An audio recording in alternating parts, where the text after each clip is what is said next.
We know that understanding the federal acquisition process is important to your business's success. And your success is important to us at GSA. This 3-part new vendor series will introduce you to the acquisition process, best practices for your capabilities statement, and how to stay competitive as a vendor. Let's start with a general overview of the acquisition cycle.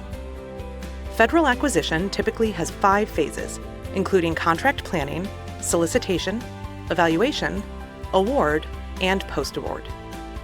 During contract planning, the buyer identifies contract requirements, what they need, and conducts market research to determine if what they need is available. Buyers typically do this by releasing a request for information, or RFI, and a sources sought notification, or SSN. As a vendor, you can support this stage by responding to those RFIs and SSNs in a timely manner. They are your opportunity to showcase your capabilities to fulfill that particular request.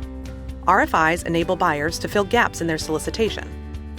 Then, when a buyer feels knowledgeable about the market and is ready to review the capabilities of interested vendors, they will distribute an SSN. You can typically find these on sam.gov or eBuy. Once contract planning is complete, the buyer will begin solicitation. During this phase, the buyer will release either a request for quotation, or RFQ, or a request for proposal, or RFP. RFQs are released when a buyer knows exactly what they want and how they want their requirement to be addressed. RFQs require vendors to align their responses with finite specifications. In contrast, RFPs seek creative recommendations to address project needs.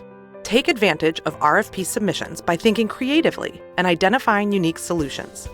Like RFIs and SSNs, RFPs and RFQs are typically found on sam.gov or eBuy.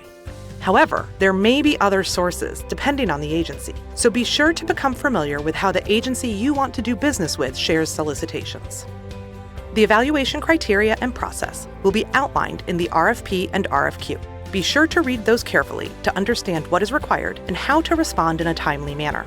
Also, know that sometimes the buyer may need to adjust or cancel their RFP or RFQ if the original requirement has changed. Once the buyer receives vendor responses to their RFPs or RFQs, they will begin evaluation. At this point, vendors make final revisions to submissions, and then it's time for the buyer to award the contract. This is when the buyer obligates funds for the contract. Once the award occurs, the process moves into the post-award phase. At this point, the contract formally kicks off with the selected vendor. Work is delivered, and performance monitoring begins. It's recommended to have a kickoff meeting to discuss timelines and expectations. There you have it. Now that you have a broad overview of the acquisition process, watch the next video in the series to learn how to craft your capabilities statement. For more information about the acquisition process, call, email, or chat with us online, or search GSA Professional Services.